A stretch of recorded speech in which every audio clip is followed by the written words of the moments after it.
So we have Maura getting upset because somebody is trying to take the person she's getting along with, even though she just did that to Molly May. And we also have two couples, Lucy and Joe, and Anton and Elma, who are now seen as the least compatible people and who are now also in trouble. Anton and Elma. No, that's not Anton's type at all. She's my fucking friend. I wouldn't have done that to her. I would not. You know what? Even if I wasn't fucking coupled up with it, I would not have done that to her. Hey guys, it's Maura. Hopefully you guys are doing well today. If you haven't already, please do subscribe to my channel. Click that button for daily consistent videos and follow me on my Instagram at Murad_Morali if you guys want to. Now hopefully you guys are having a great evening. Love Island episode 13 has obviously just come out and we have Maura who is raging. She is very upset and she is definitely irritated by the fact that her so-called friend Elma is taking this particular new boy away. She's my fucking friend. I wouldn't have done that to her. I would not. You know what? Even if I wasn't fucking coupled up with it, I would not have done that to her. Now, I do find this to be quite hilarious, and obviously karma is doing its work yet again, where we obviously saw Molly May struggling because she thought she could have all the boys and she had her own issue, and the same issue of karma is coming around to Maura as well. And what is hilarious about it is the fact that she is so blindsided by her own previous actions, and the fact that she's sitting there with Molly May and expressing to the particular individual that she was making life hell for, the same thing is now happening to her. Now, the reason why she is raging is not only because it's Elma, but she is in a position where she could obviously leave because she is single, she isn't finding anyone. And if I was her, I'd be pretty embarrassed because she put in way too much work over time to try and get Tommy Fury, but unfortunately it did not work out. The whole lollipop stuff that she was doing and, you know, trying to kiss him and everything, I feel like this is probably why. And the fact that she didn't even realize that until now is quite scary, because it's like, how have you not realized in your life that doing all of this is not what happens to get a particular person to stay with? Perhaps she's had success in the previous past, but I feel like this just isn't. If you're looking for a stable relationship, you wouldn't really go for somebody who's constantly trying to do stuff to you when you're not even consenting. It's just not right at all. So I feel like she is definitely tripping up a lot. However, she is a good asset to this show. We have to remember that without her, a lot of narratives will not be included, neither Molly May. So the new additions are providing far more than what the original cast are, and I feel like that in itself needs to be continuously reinstated.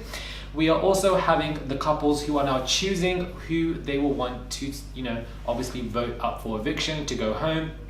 And we have Joe and Lucy, which I feel like no surprises there, because Joe did express especially that he's having second thoughts about her. So that in itself already plants a perfect seed for this particular kind of task, you could say, or, you know, putting them up for eviction. And then we also have the other couple who was the other couple? Joe and Lucy.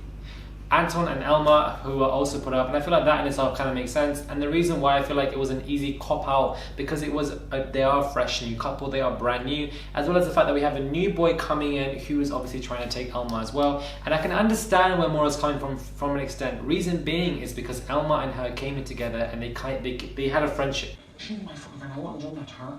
I would not. You know what? Even if I wasn't fucking coupled up with it, I would not have done that to her. So as if she's throwing the friendship away. Molly May and Maura were not in a friendship. So I can understand that kind of, like, she doesn't even know Molly May. But at the same time, Elma and Maura don't even know each other that well either. So really and truly, I can understand from the other perspective as well as Maura's to an extent. But the karma is doing her work for sure for Maura, and I feel like we'll just see what happens.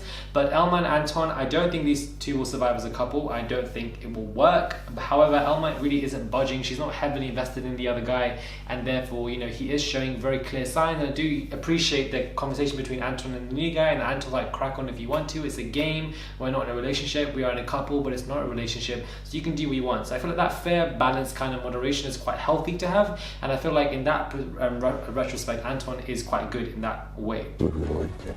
So for me, I feel on her side, it's fake. Anna and Jordan. Now I'm hoping these two obviously turn into something, because I just want to see Anna with somebody. I really wanted to see Anna with Sharif, and I like the fact that that was developing into something, because I didn't honestly think that she was into him from the beginning. But we could see that as the episodes developed, they were developing something, and that was very nice to see. However, obviously Sharif, if you deep it, is 20 and Anna is 28. I thought she was 24, 23, but she's 28. So really and truly, that age gap difference is massive. Not because it's 8 years, but because the life stages that you are in. age 20 is very different life stage to age 28, so that is very hard to be compatible. So I feel like those two probably aren't. And then we also have, you know, this particular Jordan guy who's 24, and you know, he seems like he could work with her, but he also seems a bit playful, and I'm kind of glad that Amber caught onto that she was like, he might be doing a bit too much. Of course it's fun and games and it's probably nothing, but I feel like he might be a bit more playful and not as mature as Anna is thinking. But hopefully these two can develop into something important, because I do want to see Anna in a good relationship, because she is panicking slowly, surely, here and there, because she's seeing her friends, Amber, Yewande, Michael, you know, all doing quite well, and Danny as well, with that little 4 kind of squad. The 2 different couples I feel like are absolutely great, and I feel like they're doing well. I'm just going to wish positivity for Yewande and Danny. Like, I feel like we all have our doubts, but we'll just hope for the best. That's not Antoine's type at all. They've only just started to get to know each other more and more. How are they compatible? Just go with that for now. And Michael and Amber, hopefully so as well. Joe, everybody is seeing this person as creepy, and I feel the reason why he is seen as more creepy than anybody else on the show obviously is because of the program You. Now, if you don't or haven't watched the program You on Netflix and you have no idea what that program is, then obviously you are going to question why Joe is being seen as more creepy than anybody else on the show, if you in terms of making comparisons. Obviously you are. The reason why is because Joe is very similar to the particular character on You, where they're both white males, they're both curly hair, and they're both freakishly obsessive. Well, you know, more so the girl on Netflix than Joe. But because of these comparisons, because Lucy is very similar to that girl on You, you also have this kind of very similar comparison. So our impression of the program Netflix You, we're going to subconsciously or consciously press it onto that couple, and therefore giving Joe that kind of unfair perspective of being far more creepy than anybody else. That's probably why. So if you haven't watched that program You, then probably you will be questioning why I or anybody else are reprimanding him as more creepy than anybody else. So that is the answer to your questions, because I've seen quite a few people who are a bit confused with that. So I feel like that in itself. I don't like Amy. I feel like Amy herself is being quite childish. She creates these kind of like, you know, kind of gossipy nonsense stuff, and then she plays the victim, you know, cries and so forth, and does her stuff, and I feel like that's very interesting. I don't like what she's doing, and she was actually one of the most fan favorites, I believe, when the first week aired, but we can quickly see that her character development, from our perspective, the bridge that we are creating with her, is definitely not going as well as it should be, and I do feel like this particular person is very childish. I don't understand what's going on. She's playing this kind of like bad kind of bully, but at the same time playing the victim to disassociate herself away from the situation, so that she doesn't have to deal with the situation, which a lot of people do naturally. So what I do feel like is that I feel like she's a problematic individual, and I do not believe her and Curtis at all are going to be great on the outside. Positivity about it. She has a lovely vibe, and I think that does complement Anton really well. But I feel like Curtis is just in there for it, but those two did actually get quite intimate, as we can see here and there in the bedroom. So, perhaps not, but I don't think it'll work on the outside. But perhaps our reasoning for why we think this won't work on the outside is because this is like the 5th season now, and only 4 couples have survived in the entire of the show. That's probably why we just think that people won't survive, but who really knows? Maura, I feel like she's raging and she is annoying, but at the same time she is a good asset to the show, because she provides great narratives and has a good personality and is very feisty, and I feel like we need that for this particular show. And I find it hilarious that she's obviously conversing with Molly May, the same person that she tried to take the guy off. We see Molly May and Tommy Fury, who are now kissing. They're having their own little first time, and I feel like that in itself probably solidifies their coupling and shows that they actually are pretty strong, and hopefully these two will go on forward. We have them playing games as well, small tasks, where we have Yewande kind of doing the whole like foot stuff with Amber, and it's just obviously hilarious, and you know, the whole kind of positioning of, you know, being intimate with Anna and the new guy Jordan. So I feel like those kind of games were quite funny, but I feel like sometimes the games are just quite forced. They're just they're just like told to be put in the corner, sit down and do like a mini games task continuously. And I feel like, don't make that repetitive. First it was Jenga, then it was this. I feel like the last season had a bit more variety of games. They went outside and they were doing stuff. I've only seen that once or twice here.